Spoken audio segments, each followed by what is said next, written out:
दोस्तों नमस्कार। स्वागत है आप सभी का एमजीवी स्टडी पॉइंट यूट्यूब चैनल में।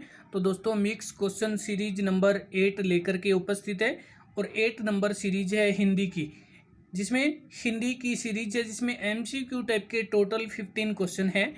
और ये टोटल 15 क्वेश्चन ये यूपीपीसीएल जेएमआरसी एग्ज़ाम बेस्ड क्वेश्चन है।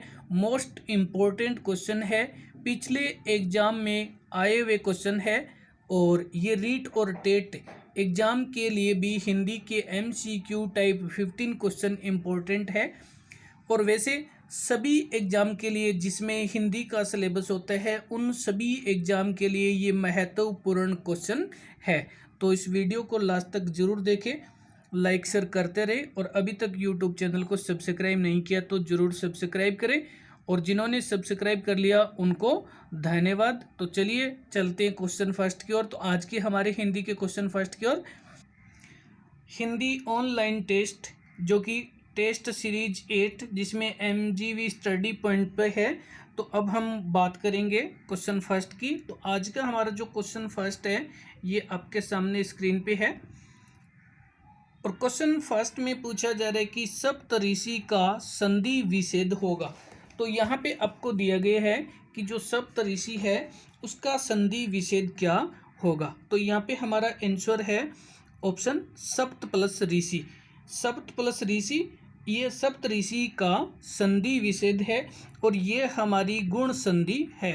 बात करें कौन सी संधि है, तो गुण संधि है। और सप्त प्लस ऋषि सप्तऋषि का संधि विच्छेद। तो अब हम बात करेंगे गुण संधि की परिभाषा की। तो दो असमान स्वरों के मिलने से दोनों स्वर को छोड़ करके अन्य तीसरे स्वर में परिवर्तित हो जाता है।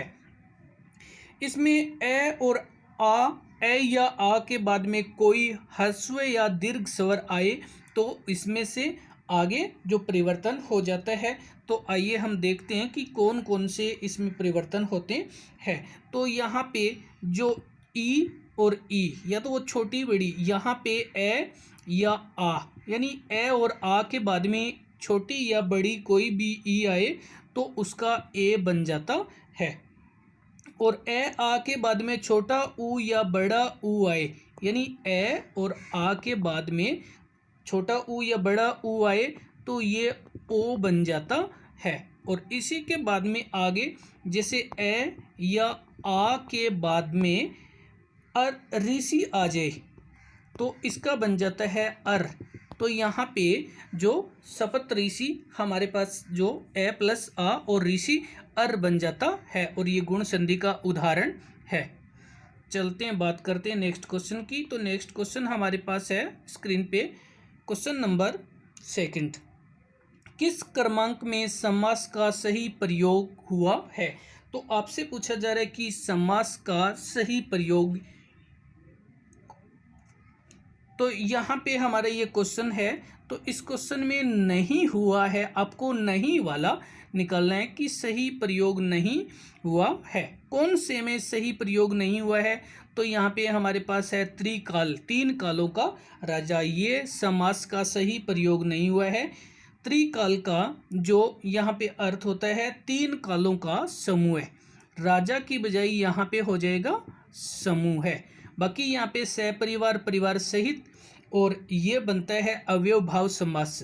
वन गमन, वन को गमन, और ये हमारा कर्म तत्पुरुष बनता है। नील कमल, नीला है जो कमल, ये कर्मधारय समास बनता है। तो यहाँ पे हमें ध्यान रखना है सही प्रयोग किस समास में नहीं हुआ है, तो हमारा ऑप्शन है त्रिकाल।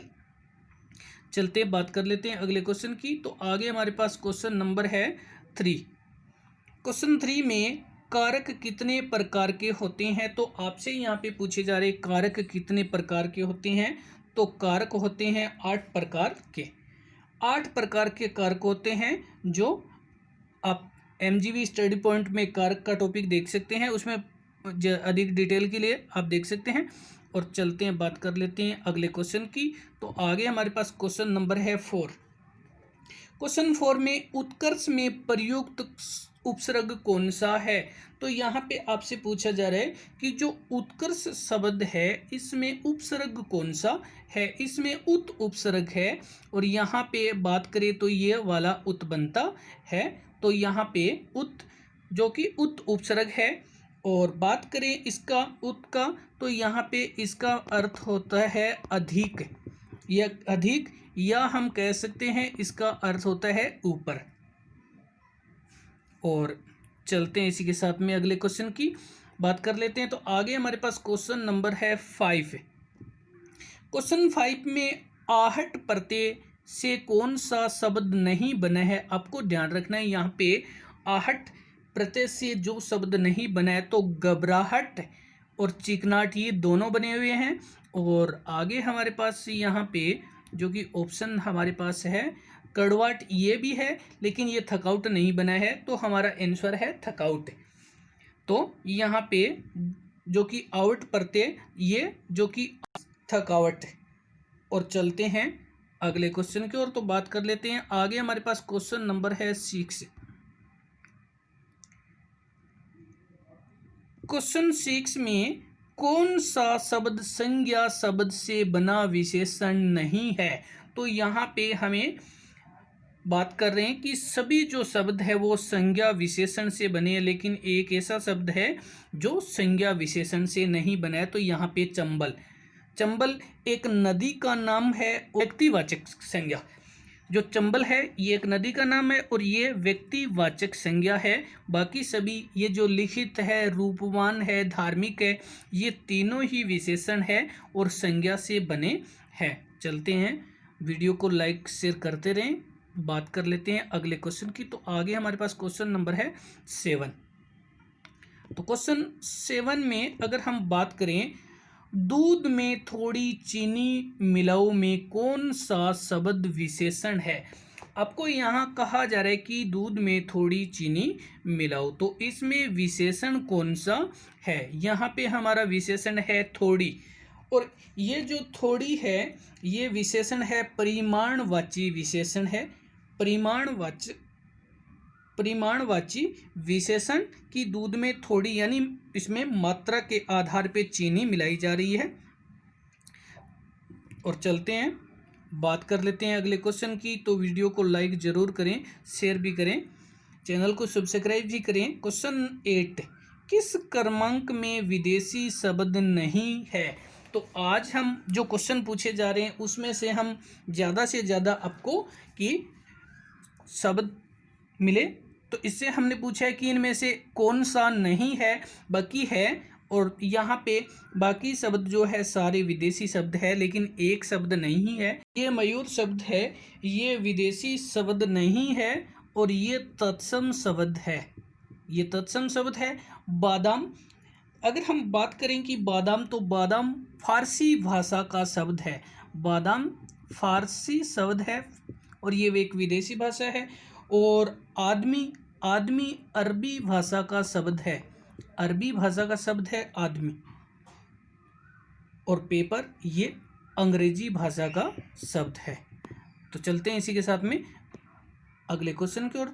तो आगे हमारे पास क्वेश्चन नंबर है 9।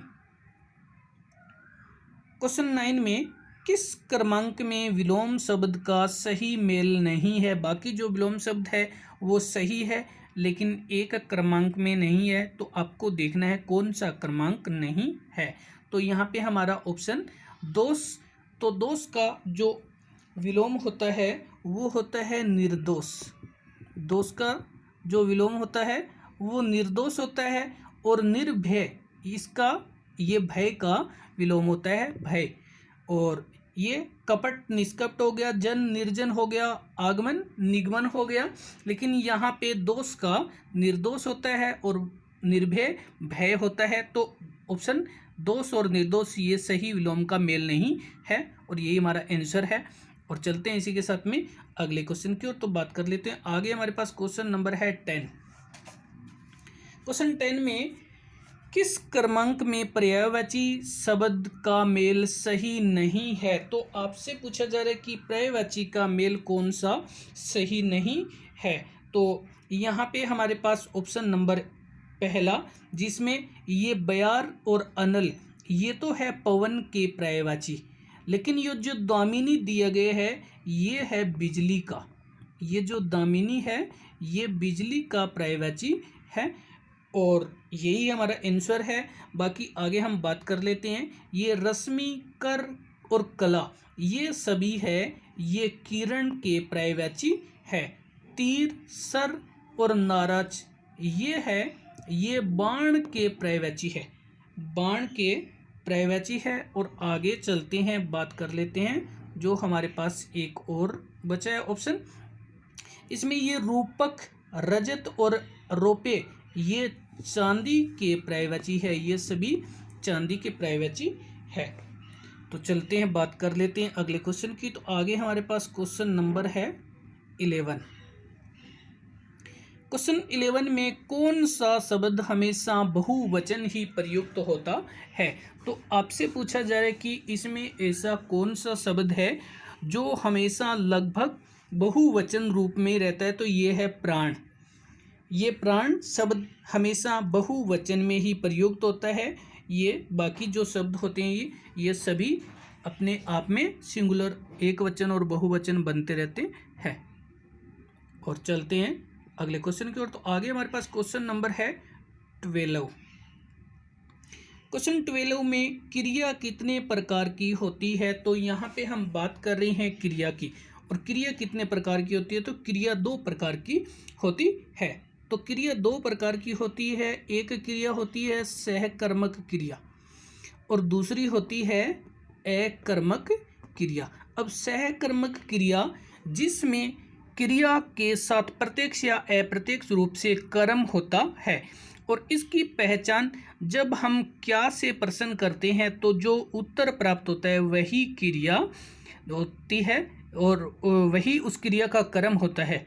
और अकर्मक क्रिया, अब हम बात करें कि अकर्मक क्रिया नाम से स्पष्ट होता है कि इसमें कर्म नहीं होता है, प्रत्यक्ष या अप्रत्यक्ष रूप से कोई कर्म नहीं होता है। जैसे अकर्मक क्रिया का उदाहरण बालक सो रहा है, तो बालक सो रहा है, इसमें कोई भी कर्म नहीं है।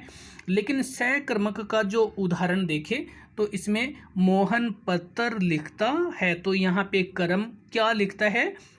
क्या का उत्तर होता है पत्थर, तो ये क्या है? सकर्मक है। और चलते हैं, बात कर लेते हैं अगले क्वेश्चन की ओर। तो आगे हमारे पास क्वेश्चन नंबर है 13। क्वेश्चन 13 में आगरा के बहुवचन होगा।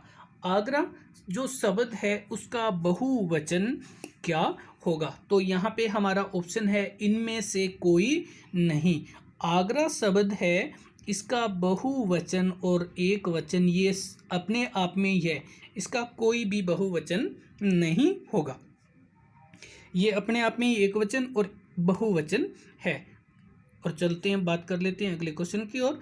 तो आगे हमारे पास क्वेश्चन नंबर है 14। क्वेश्चन 14 में किस क्रमांक में मुहावरे का सही अर्थ नहीं है? तो आपसे पूछा जा रहा है मुहावरे का अर्थ सही नहीं है, कौन से क्रम में नहीं है? तो अगर हम बात करें यहाँ पे कि मुहावरे का जो अर्थ सही नहीं है तो ये हमारे पास दिल दरिया होना, बहुत गहरा होना, ये इसका नहीं है। इसका मीन्स जो उदाहरण जो अर्थ होता है उदार होना, उदार होना। दिल दरिया होना, उदार होना, बहुत गहरा होना, ये इसका अर्थ नहीं है। आगे हाथ पैर मारना, बहुत प्रयास करना, पानी पानी होना, लज्जित होना, छाती फुलाना, अभिमान करना, ये तीनों ही सही है। लेकिन दिल दरिया का जो सही अर्थ है वो है उदार होना। तो चलते हैं, बात कर लेते हैं अगले क्वेश्चन की ओर। तो आगे हमारे पास क्वेश्चन नंबर है 15 जो इस वीडियो का लास्ट क्वेश्चन है। दूसरों के दोष ढूंढने को एक शब्द में क्या कहा जाता है? कि ऐसा व्यक्ति जो दूसरों में कमियां निकालता रहता है, दोष निकालता रहता है दूसरों में ऐसे, तो ये होता है परिछिन्द्रान्वेषी। जो व्यक्ति दूसरों के दोष ढूंढने का कार्य कर रहा है वो परिछिन्द्रान्वेषी कहलाता है। अब हम बात करेंगे अजर। जो कभी बूढ़ा न हो वो अजर कहलाता है। आगे जिसे जाना न जा सके वो अज्ञेय कहलाता है। और मिथ्यावादी, मिथ्यावादी जो असत्य बोलता हो, जो हमेशा झूठ बोलता है, वो मिथ्यावादी होता है। तो दोस्तों वीडियो देखने के लिए धन्यवाद, लाइक शेयर करते रहें। नेक्स्ट वीडियो अपलोड हो तब तक के लिए धन्यवाद। हमारा ऑनलाइन टेस्ट भी आप ले सकते हैं। तो इसी के साथ में धन्यवाद।